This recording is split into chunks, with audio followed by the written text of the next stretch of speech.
Bismillah ar-Rahman ar-Rahim. Carrying on with Kitab al-Tayammum. A few days ago, we started the chapter and we said at-Tayammum in the linguistic meaning is al-Qasd. Al-Qasd is when someone is intending to do something. And the Shara'i meaning is a person intends to use the cleanliness, meaning dust or soil or sand or whatever is similar to it from the earth in order to cleanse himself by wiping specific body parts as mentioned in the Sharia. And they gave you some of the shurut or some of the conditions. They said the first is for a person to make tayammum, either number one, they've got to be away from water, i.e. they don't have water. And they told you should be at least one, what they say, meal. Meal, we translated as, some of the scholars mention as far as a person's eyesight can see, and some have measured it to be roughly 2 kilometers. So if you don't have water within the 2 kilometer radius, you're able to make tayammum. So the first is a person who doesn't have water physically. The second is, they mention a person who may have water, however, he is ill or he is sick. And by him using water to make wudu or to make ghusl, his illness will increase or the cure will take longer. So here this person is also allowed to use tayammum or to make tayammum. The third is somebody fearing from the cold. And this fear is fear of harm, fear of death, etc. So sometimes if a person is in a warmish country and let's say the water, it's cold, he might feel a little bit cold, but he's not going to be harmed in any way. He still has to use the water. What we're talking about, for example, if somebody's in a place where there's no heaters and there's no, or he's in the North Pole, for example, if he takes out his stuff, his clothes to make wudu, he's got nothing to heat himself, he'll probably freeze to death, etc. And then they told you, number four, a person, if he has some sort of fear, i.e. he's fearing an enemy, fears an animal, even if the water is in front of him, we'll count him as somebody who doesn't have water. Why? It's in front of him, but he's unable to use it. Number five they mention is if a person has a well, for example, a borehole, but he doesn't have the tools to extract the water. They say faqdul ala, and here he's got no access to any other water. He's far away from it. He's allowed to make tayammum. Omar, I ask you a question. You know, in some houses, especially where they have water problems, they have water tanks. Have you seen where you are? There's the water tanks. Yes. Yeah. Right. The water tank, it runs with a motor. Okay, you've got a pump for it. What happens if there's no electricity? That water tank you can't pump out any water. Here, do we say a person's allowed to make tayammum or they're not? What do you say? They're allowed to make tayammum because you also said. Use your intelligence, think deeply, and then answer. Yeah. They what? They're allowed to. It depends. The tank is on the top. Okay, if you're talking about the water cannot be taken out without the motor. In that case, the person is allowed to make tayammum because if he does not have anything to take out the water, then also he's allowed to make tayammum. Okay, let's go to this, for example, okay? This is how you've got a water tank, okay? This is at the person's house. And generally, these tanks, they open on the top here. Generally, you have in different places where we are. That's how it is. So if the water is somewhere here on the top and is able to climb up, it's about two meters high maybe, he's able to climb up and just put his bucket in and lift or take out the water, here he should use the water. If it's far in and he's got no way to take it out, let's say it's all the way to the bottom, if he's able to take it out, he still takes it out. If he's unable to take it out, sometimes what happens is you've got here, for example, let's say this is the motor, and then it sucks water and puts it into the house. Now, sometimes with gravity, even when the motor is off, you still have water in the line or in the pipe. So you still get some droplets out at times. You get quite a bit of water out. So you should still make wudu with it. And at times, you may have, as Ibrahim mentioned, you may have the local masjid, or you may have somebody close to you, you're able to go to make wudu, etc. However, if none of that is available and he's got no water, let's say his water is in the well or in the ground, no electricity, you would be allowed to make tayammum, yeah, as long as the conditions from the top are fulfilled. Okay? And we're carrying on. We said how to make tayammum. Person takes their hands like this and they hit the ground and wipe the firstly a person has intention, then takes his hands, hits the ground, wipes his face like how he makes wudu, and then he wipes his hands in the Hanafi madhab all the way up to and including the elbows. This tayammum is for a person whether they are on hadath asghar or hadath akbar, as long as they don't have water. Inshallah, today we want to take one mas'ala, new mas'ala, and that is, what do you make tayammum from? Okay, so can you just go on any sand and soil and hit the ground? Does it have to be specific? Can you go on to use any other minerals, etc.? There's two opinions in the Hanafi madhab. Imam Abu Hanifa and Imam Muhammad, rahimahumullah ta'ala, they say that in the ayah, Allah Jalla wa Ala says, فَتَيَمَّمُوا صَعِيدًا طَيِّبًا. When making tayammum, use what's called sa'id. Sa'id refers to كل ما صعد على وجه الأرض. Every single thing, natural, that's on the face of the earth. And they have two conditions for this thing. They say that if you had to burn it, it wouldn't melt. So for example, steel, gold, silver, etc. If you had to heat it, even if it doesn't melt into liquid, but on a lower heat, you're still able to move it around. It's malleable. So here they say you're not allowed to make tayammum with something like that. And number two, they say is that if you had to burn it, it doesn't burn, meaning it doesn't turn into ash. Okay? So as long as these two are not present, everything else you can make tayammum from. So for example, if you go to your garden and you've got red soil, black soil, or you've got sand, you take your hands and you hit your hands onto that soil, and after that you wipe your face, and then after that you hit again, and then you wipe your hands all the way up to the elbows.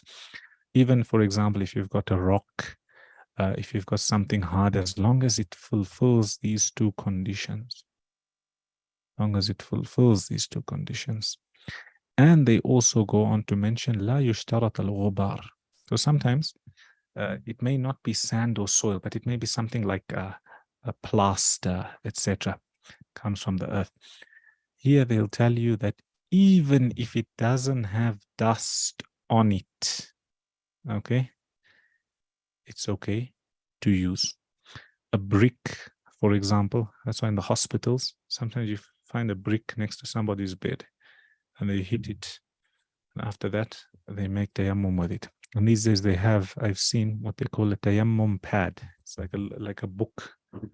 You open the book and it's got a surface and it's got some dust. They put dust in it. And at times they may not use a cushion. They'll use something a little bit hard, so similar to the structure of a brick. So if you have to burn it, it's not going to turn to ash and it's not going to melt. So here you can make tayammum from that. And I'm only going to give you that opinion. Okay, the second opinion in the madhab, but we'll leave. That's an easier opinion. Umar, I want to ask you a question. If you're in the aeroplane, okay, and it happens sometimes. Let's say the water is not working in the bathroom, okay?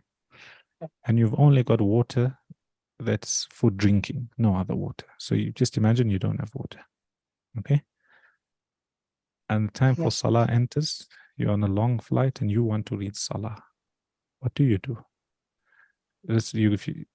Are you going to make tayammum? Number one, if you are, What you're going to make tayammum of?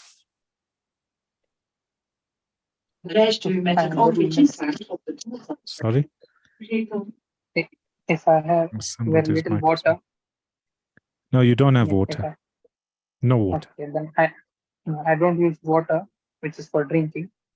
Yeah. I'll go for tayammum and do tayammum from and find anything which cannot be burned like that. Obviously, we not make tayammum from the walls. It's made What of what about if there's dust that can be gathered from the seat next to you? No, we can use the dust. Are you sure? Yeah, it's in the seat, but it's dust. Yeah, we can use it. Anyone else has an answer? Said? I would think it's not actually soil because you're up in the air. But yeah, I don't know if that comes into play. But Look into that mas'ala, and I'll ask you again on Monday. Inshallah. You see, there's difference between when you learn the rule and then applying the rule. Carrying on, they tell you some of the conditions, condition for tayammum to be fulfilled. First is they start off, as I told you, an-niyyah. So here a person must have intention. And this is where the Hanafis differ when it comes to tayammum and wudu. They say wudu, niyyah is recommended, not compulsory. However, tayammum niyyah is compulsory. So for example, if a person went into, sometimes you go into a dusty mine, okay? Or you go into a place full of dust, or you walk into a sandstorm, and your face is covered as well as your hands are covered in dust or sand or soil. If you never have, or you never have intention for it here, you've got no tayammum. Okay. So number one is you have to have intention. Then number two, as we mentioned, is you hit the ground and wipe the face. And number three, you hit the ground. You wipe the hands up to and including the elbows. Thereafter, they tell you that which breaks tayammum. Okay. Number one, anything that breaks wudu breaks tayammum. Anything that breaks wudu breaks tayammum. Okay, easy. And number two, obviously, if tayammum is the substitute, that means the original thing is water to use. So the minute water becomes present and you're able to use it, then a person's tayammum breaks. They have to now make wudu.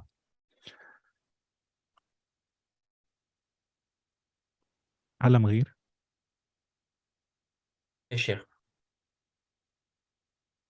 If a person is reading Salah, okay, and all of a sudden it starts raining hard, here is his tayammum broken or not? No, Sheikh. Why not? It is something beyond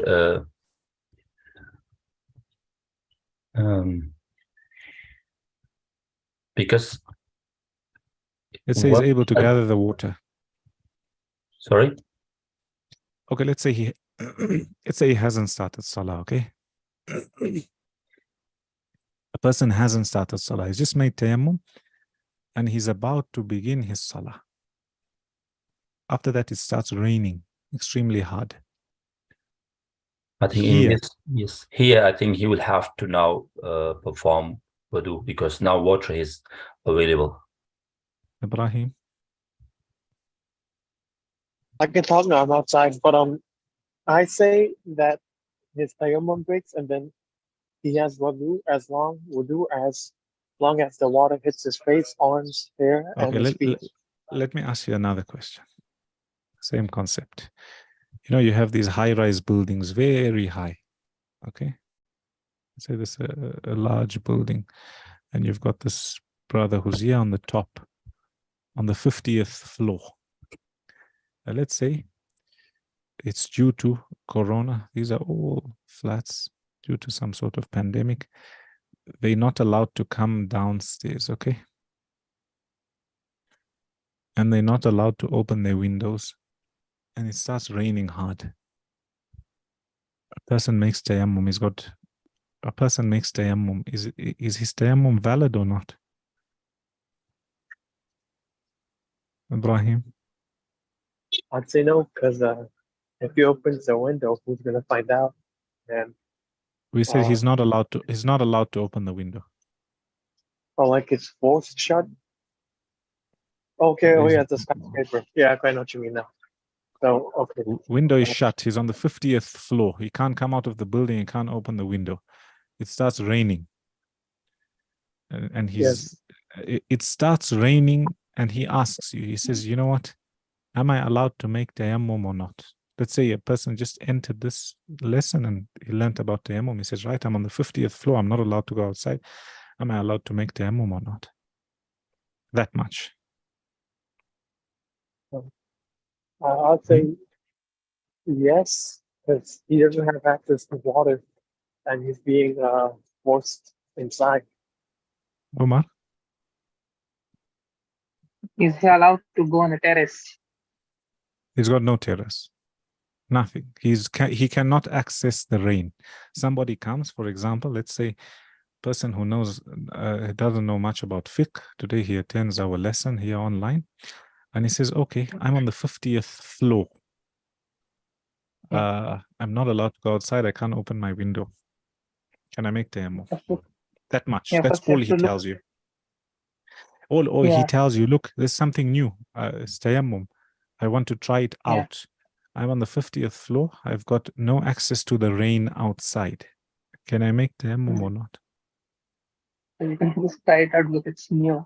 First, you have to look for the conditions that are there for the tayammum. If the drinking water is enough available in the office, then you have to go for the drinking water. He's got drinking water. But you tell him that, ask him, when you open the tap, is there any water coming out? He says yes. So you can't make tayammum. He says no. Say, okay, Yeah. you've got water. It's enough for you to drink only.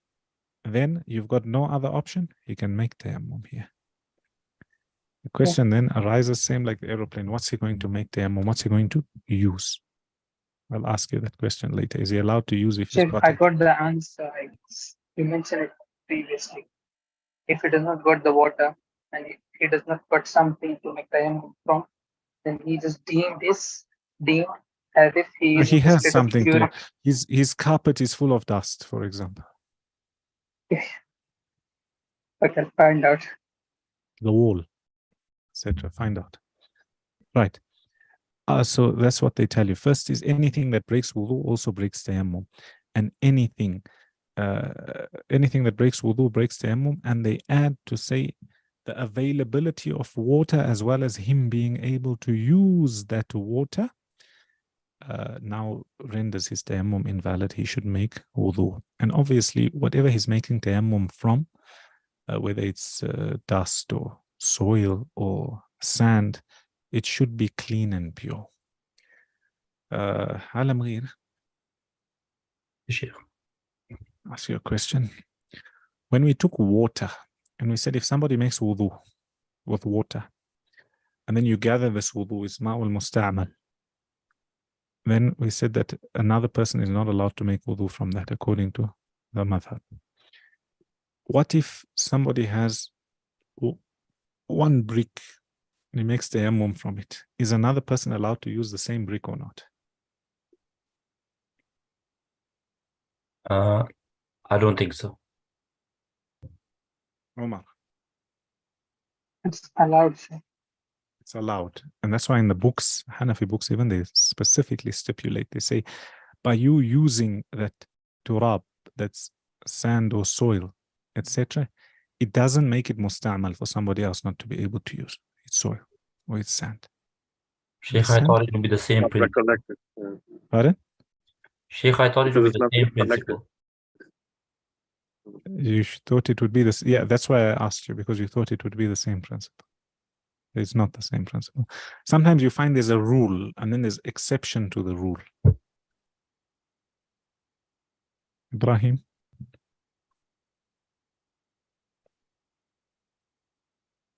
Rahim, Yes. Okay. your hand is up. Oh, okay. I just left it up and I gotta turn it back off. Inshallah, in the next lesson, next week, we'll finish off tayammum. Some of the masail that are remaining. If a person is promised water, for example, or he's hoping that he'll get water, should he delay his salah or not in order to get that water? And we'll take a few more masail like that, inshallah. After that, you'll be finished tayammum, and you move on to wiping over the socks. Then you move on to kitab al-hayd, and then you move on to removing najasa, and with that you finish off kitab al-tahara, inshallah. Right, I want to carry on with Nahu before I move on to book 1a. Nahu is extremely important. To recap, Bismillah ar-Rahman ar-Rahim. In the first lesson we said, the Arabic language, anytime you see a word, it's either an ism, it's a noun, or it's a fi'l, it's a verb, or it's harf, what's not an ism and not a fi'l. So that we understood. Number 2 is we said, now this is the important part. We're going to carry on building from this diagram here. We said something is either marfu', just imagine these to be teams, marfu', or it's mansoob, or it's majroor, or it's majzoom. Okay. Then we told, or I mentioned to you, that this marfu' has different characters. The main character here is dhamma. Okay.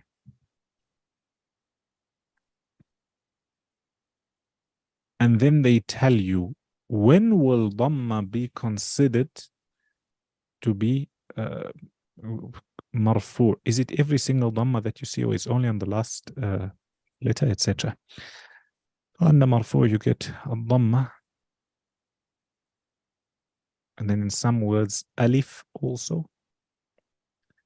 In some words you have waw, and in some words you have noon. And we'll take these slowly but surely. As for dhamma, today we're only going to focus on this. It will be a sign to show that a word is marfu' if it is, if this word is, number 1, ismul mufrad. Ism mufrad. Ism means noun or name. Mufrad means singular. Okay. So for example, when you see Zaydun, and you see it's got a dhamma, whether it's one dhamma or 2 dhammas, don't worry. So here's the example. Zaydun. Alam Ghir, Zaydun is what? If somebody asks you the i'rab of Zaydun, what would you say? Is marfu'. Is marfu'. And then they ask you, alama means a sign. So they say, what's the alama to show it's marfu'? So they say, there's i'rab, there's a way of doing it. Say marfu' wa alamatu raf'ihi, and the sign to show that it's marfu' here is ad-dhamma. Why? Because it's ismul mufrad. It's a singular noun. Zaydun. Okay.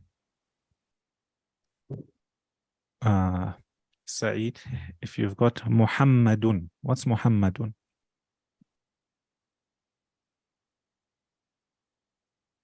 Somebody tells I you need what's to the... revise this. No, right here, I I told have you. not yet revised What's... yesterday's.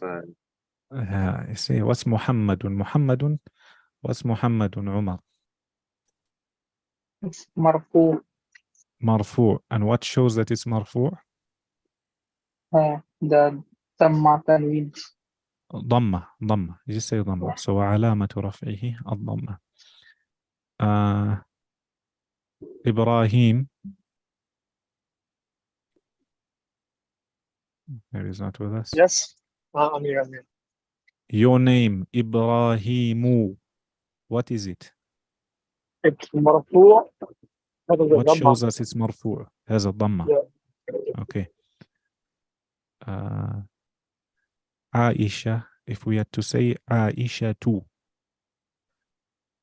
what is it? What's the i'rab?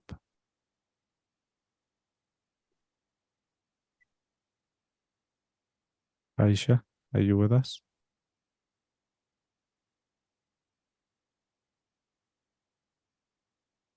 Okay, Sayyida.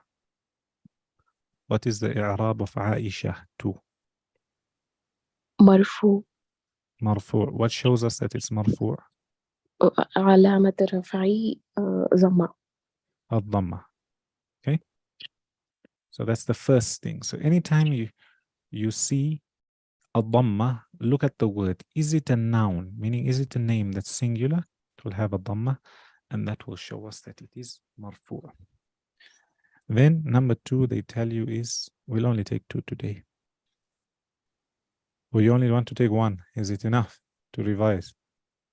No, Sheikh, Huh? we should do the whole marfu. No, we can't do the whole of marfu. We take 2, and then you take another 2, and then you move on to alif, and then you move on to waw, and then you move on to noon. There's no point in me teaching you everything and then you don't remember. It's better to take a little bit practice on it and don't forget. Tomorrow I'll ask you this. What I want you to do, if I ask you Zaydun or Muhammadun or Ibrahimu or Adamu, I say, what's the i'rab of that? Tell me it's marfu' like that. وعلامة رفعه واو عين لام ألف ميم تاء علامة رفعه. رفعه from the word marfu' sounds the same. What's the sign of it being marfu'? الضمة.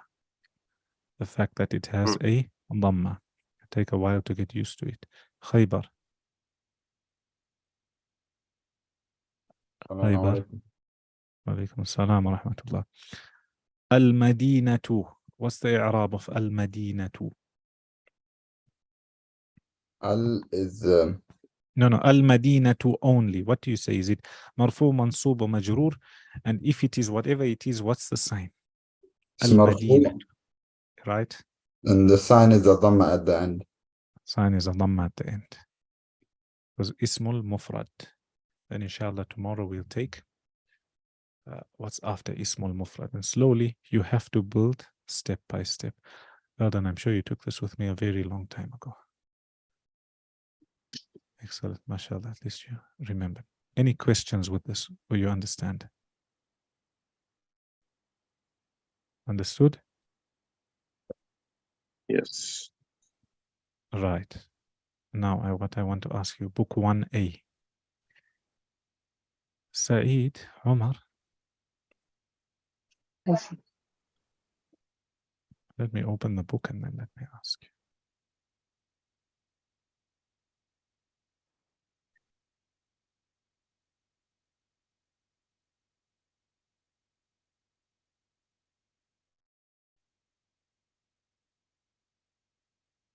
But book 1B, we've already finished. So that's why we book 1A as well as grammar. Well, when you weren't here, I had shortened the books. I took out all the exercises and we're mainly concentrating on speech. I'm going to ask you, Omar, around this. You need to tell me that you are going to sit in the room and read Quran. Thereafter, you're going to go to the masjid. Okay? ماذا تفعل يا عمر؟ أقرأ القرآن. أين تقرأ القرآن? So I'm reading in the room. في الغرفة. متى ستذهب إلى المسجد؟ أذهب الساعة 7. الساعة 7. طيب أحسنت. سعيد أين أنت؟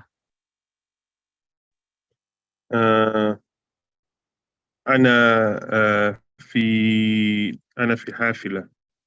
في الحافلة. الآن ماذا تفعل في الحافلة؟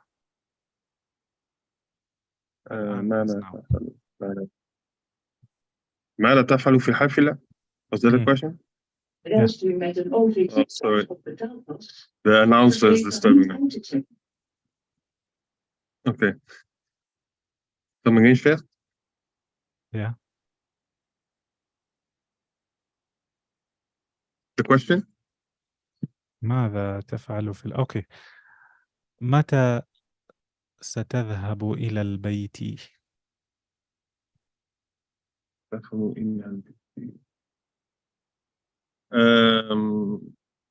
Anytime. تفعل Saying when will you go home? الساعة السابعة. الساعة السابعة. إبراهيم. إبراهيم.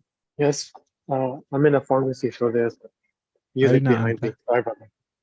أين أنت؟ أنا من أمريكا.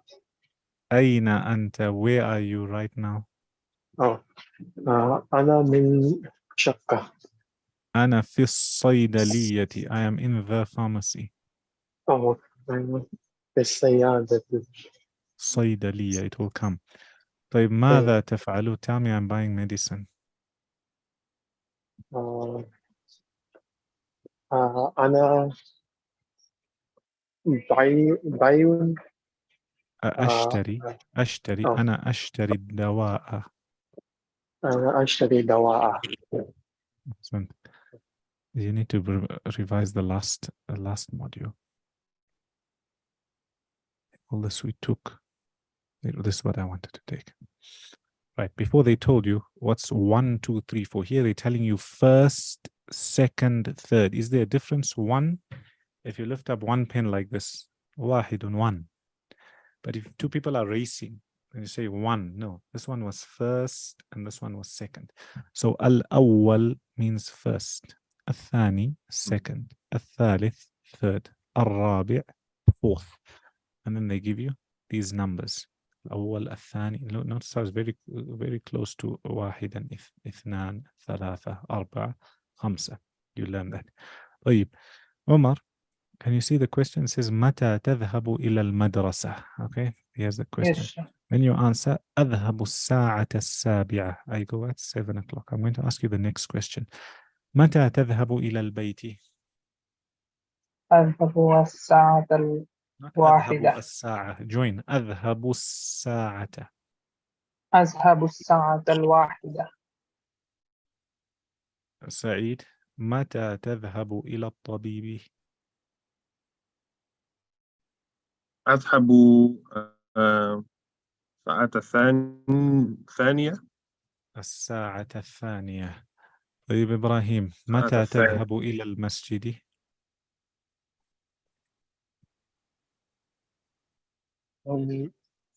أذهب مسجد الساعة الثالثة. أذهب الساعة الثالثة. سيدة، متى تذهب؟ supposed to be تذهبين but I'll leave it there. إلى المهندس. أذهب الساعة الرابعة. عائشة. yeah. متى تذهب؟ no, it's supposed to be تذهبين but متى تذهب إلى الشقة؟ عائشة. You're not with us today. علم غير. متى تذهب إلى الشقة؟ أذهب الساعة الخامسة. join. أذهب الساعة الخامسة. خيبر. متى تذهب إلى العم؟ أذهب الساعة السادسة. Sent. Well done. And here they're asking you. Here they were asking you when. Here they're asking you where. أين تصلي الفجر؟ أصلي الفجر في المسجد. علم غير. Ask the questions. Choose. Omar first. أين تقرأ القرآن؟ أقرأ القرآن في المصلى. علم غير. أين تشاهد التلفاز؟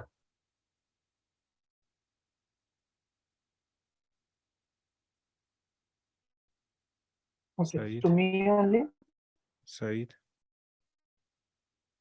أشهد التلفاز في أشاهد not غرفتي. أشهد أشاهد أشاهد تلفاز في غرفتي.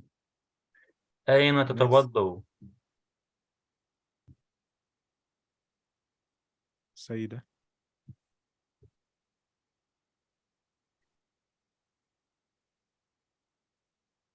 سيدة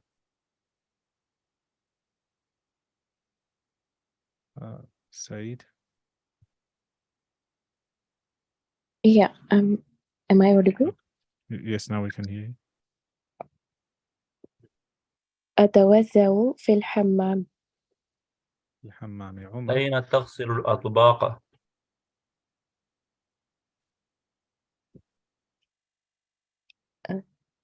عمر. أغسل الأطباق في المطبخ. أين تنام؟ سعيد. أين تنام؟ أنام في في غرفة أين النوم. أنام في غرفة النوم. أين تغسل الملابس؟ سيدة. أغسل الملابس في الحمام. لا لا, stop here. We can read. Yeah, we're not taking so much, so you people can go over it. If you don't go over it, then I'm going to start from page 1 again. I'm going to look at, next lesson, I'm going to test you on the whole of module 1 only. Okay? After that, test you on the whole of module 2 only, and module 3 only, and then now where we are on module 4. You have to know what we're going through. Any questions? Sheikh, Yes. in the previous one, like it was Al-Muhandis, so what does it actually mean? Al-Muhandis is an engineer. Yeah, so when are you going to meet an engineer? It is like that? Yeah, so when are you going to meet the engineer? Maybe they're building a house or something. So the father asks the child, when are you going to see the engineer? Maybe he needs to get the plan, etc. Okay. Ask you, Sayyida, Al-Muhandisu, what's the i'rab? مرفوع وعلامة رفعه ضمة الضمة. الضمة. طيب عمر, الطبيب, what's the i'rab? مرفوع. Now you answer fully. مرفوع وعلامة رفعه الضمة. إبراهيم, السيارة, what's the i'rab? Rob, مرفوع, and I don't know. Can you repeat the sentence? I don't know how to say it.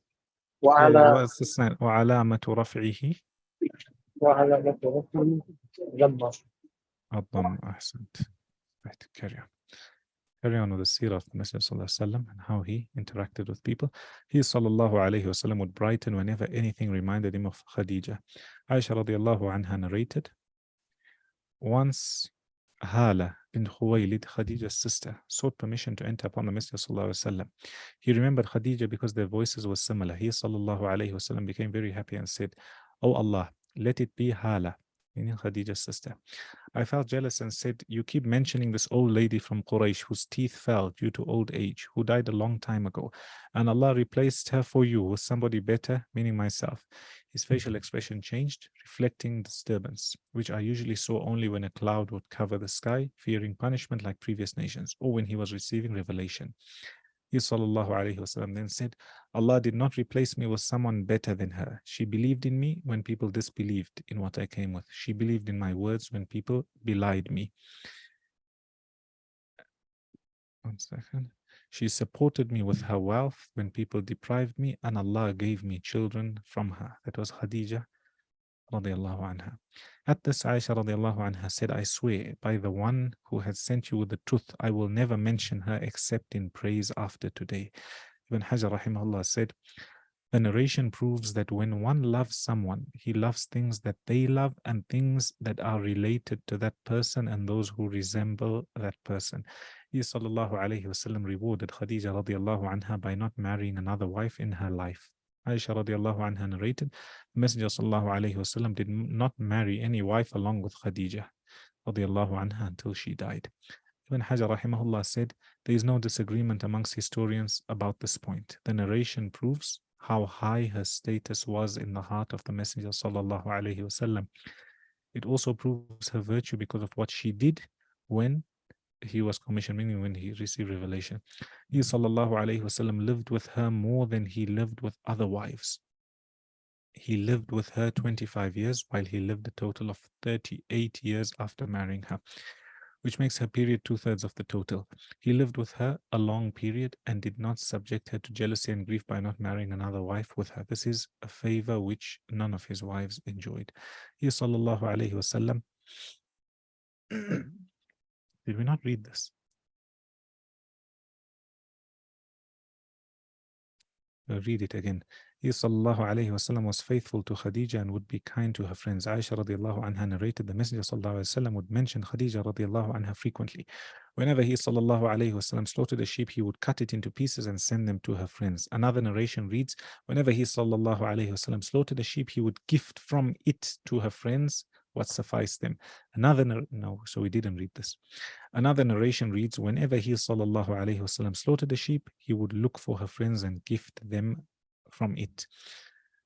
Al-Mubarak Furi rahimahullah said, gifting her friends reflects his faithfulness to her and not forgetting her kindness. An-Nawawi rahimahullah said, this is evidence that he sallallahu alayhi wasallam was a faithful man and dealt with his wives in kindness during their lives and even after their death, and that he was generous with their friends and relatives. Anas radiallahu anhu narrated, whenever the Messenger sallallahu alayhi wasallam received any gift, he would say, take it to so-and-so, meaning female companion, because she was a friend of Khadija. Take some to the household of so-and-so, because she loves Khadija. He sallallahu alayhi wasallam showed great kindness to his wife's friends. Aisha radiallahu anha narrated, an old lady came to the Prophet sallallahu alayhi wasallam while he was in my house. So he sallallahu alayhi wasallam asked her, who are you? And she replied, I am Jathama al-Muzaniya. He sallallahu alayhi wasallam said, rather you are Hassana. How are you and your people? How are you doing? How is life with you since I saw you last? She said, we are just fine, O Messenger of Allah. May my father and mother be sacrificed for you. After she left, I said, O Messenger of Allah, why were you so friendly and kind with this old lady? He sallallahu alayhi wasallam replied, O Aisha, she used to visit us during the lifetime of Khadija, and being kind to old friends is a sign of one's good iman. Note, although this woman was an old woman, yet he sallallahu alayhi wasallam changed her to a nicer name, Jathama, meaning from Jathama. Jathama means a lazy person who does not want to exert any effort, while Hassana indicated goodness and beauty. It was a practice of the Prophet sallallahu alayhi wasallam to change the names that had negative meaning to ones with good meaning. Being faithful and kind to people is a sign of one's good faith. The Messenger sallallahu alayhi wasallam received this old lady with kindness and gave her a warm welcome as a way of being faithful to the wife who stood by him and relieved him during times of distress. Many men nowadays are ungrateful to their wives who persevered through rough times and helped them build their life and establish themselves by enduring rough times patiently. The behavior of the Prophet of Allah sallallahu alayhi wasallam reflects true faithfulness to the wife. Omar, Alam Gheer, let's ask you a question since you're married. Alam Gheer. Yes, yeah. Okay. Let's say your wife has two friends. Okay. And you go somewhere and you buy a gift. And you say, you know what, today in the lesson we learned that for a person to be faithful, meaning the Messenger sallallahu alaihi wasallam, after Khadija radiallahu anha passed away, he would still send gifts to her friends. Okay, so say you heard that, and then you tell your wife, okay, we heard that in the lesson today, I've bought a gift, give it to your sister or your friend or somebody else. What would you say? Sheikh, I think, Sheikh, it will be very tough. It's not possible, Sheikh. Okay, ask you in a different way. Okay. Let's say you're going grocery shopping and you've got your mother-in-law and your wife, if she's got another 3 sisters, and you saw something special in the supermarket and you bought 4 pieces of this thing. For example, let's say it was a cake. You bought 4 cakes and you said, this is one for our household and the other 3 give your family members. Yeah, Sheikh, that it happens, sometime. So Like, notice yeah. notice the difference here of how you could cap it off or how you can put it is wherever there may be a fitna involved, perceived fitna, etc., then you don't do it. Wherever it's something, notice how you're still able to practice it. You're going to groceries, you buy for all the houses once in a while. But a problem occurs where don't misinterpret, where you're a married man and say, no, let me go and buy one gift for the other woman next door because she's your friend. Then that's going to be taken wrongly. But once in a while, it's something simple, something that's not special, etc. And you carry on like that. Ask you another question. Let's say your father, okay? Your father has a good friend and you want to buy him a watch to tell the time. Expensive watch. What would you say here? Let's say you have the money, you're able to afford it. Say, this man, mashallah, is my father's good friend. Let me buy a watch for him and give it to him. If my father has a watch already and I will... Yeah, let's say your father doesn't mind. Yeah, then I will do it. It's okay. I think it's good. I will first of all inform my father that, like, I want to gift a watch to your friend. So look at how he's giving your father's friend. And example, if somebody has a wife and then he's married, he has 3 children, and then he wants to gift his wife's sister the most expensive watch, and she's 20 years old, not yet married. For what reason would he want to do that? So you need to look where there's a fitna, where there's a problem, you don't. But let's say, for example, at times it could happen where, let's say you went on holiday or you went out and this younger sister of hers ended up looking after your children, and then you and your wife decide, okay, this is a good gift. We buy it and give it to her. You carry on. We buy it. Notice the we. So always you try to stay away from a place where you can be misinterpreted very easily, and wherever there's fitna, you stay away. I hope you understood the difference. Inshallah, we'll stop there.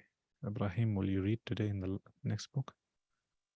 I can read, but I'm outside, so it's gonna be I don't know. You can read or you can't read. I say no. If you feel background noise. I can't hear you, so I'm guessing you can't read. You can read or you can't read. I can't because I'm outside. That's the You issue. can't see us. Okay. So I'll read for you.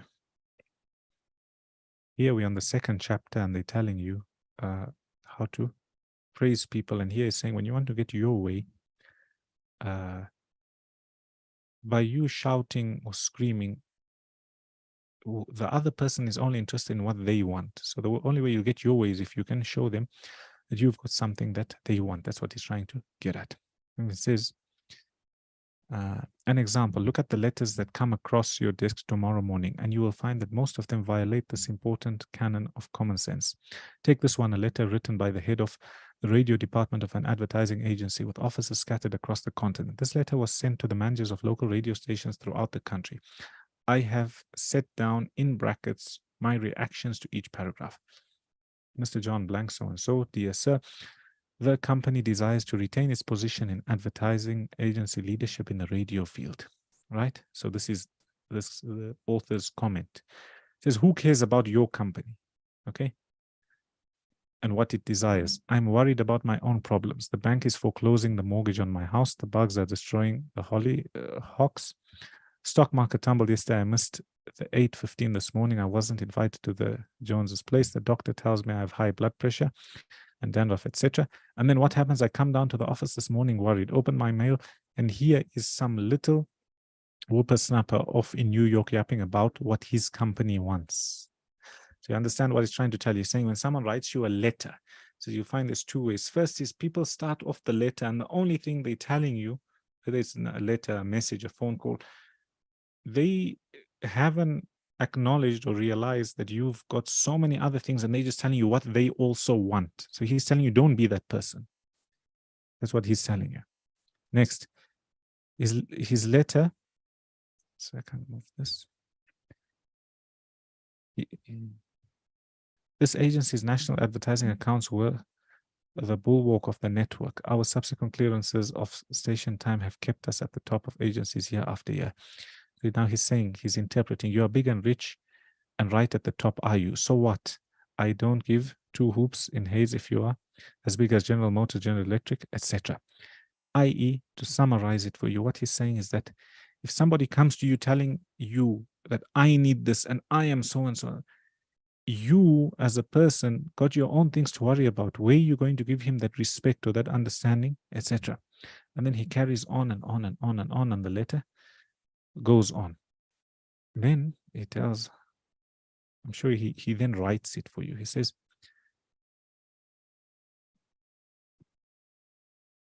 you see, he says on the last part of the letter, the enclosed reprint from this will be of interest to you, and you may want to broadcast it over your station. Now he's telling you, see, you're only getting to the message at the end. Finally, down here in the postscript, you mentioned something that may help me solve one of my problems. Why didn't you begin your letter with that? But what's the use? Any advertising man who is guilty of perpetrating such trivial as you have sent me as something wrong with this medulla oblongata, you don't need a letter giving our latest doings. Now, this is what he wants to tell you. Now, if people who devote their lives to advertising and who pose as experts in the art of influencing people to buy, if they write a letter like that, what can we expect from the butcher and the baker or the auto mechanic? What he's trying to tell you, if these are people in the field who are supposed to know about advertising and they lack this interaction, what about normal people, laymen? Obviously, they wouldn't know any better. And he says, here is another letter written by the superintendent of a large freight terminal to a student of this course. What effect did this letter have on the man to whom it was addressed? Read it, and then I'll tell you. The operations at our outbound rail receiving station are handicapped because a material percentage of the total business is delivered to us in the late afternoon. This condition results in congestion, overtime on the part of our forces, delays to trucks, and in some cases, delays to freight. On November 10, we received from your company a lot of 510 pieces, which reached here at 4:20 p.m. We solicit your cooperation towards overcoming the undesirable effects arising from late receipt of freight. May we ask that on days on which you ship the volume which was received on the above date, effort be made either to get the truck here earlier or to deliver us part of the freight during the morning. The advantage that would accrue to you under such an arrangement would be that more of your expeditious discharge of your trucks and the assurance that your business would go forward on the date of its receipt. After reading this letter, the sales manager sent it to me with the following comment. This letter had the reverse effect from that which was intended. The letter begins by describing the terminal's difficulties, in which we are not interested. Generally speaking, our cooperation is then requested without any thought as to whether it would inconvenience us.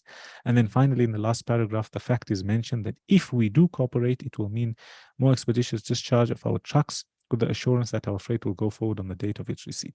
In other words, that in which we are most interested is mentioned last, and the whole effect is one of raising a spirit of antagonism rather than that of cooperation.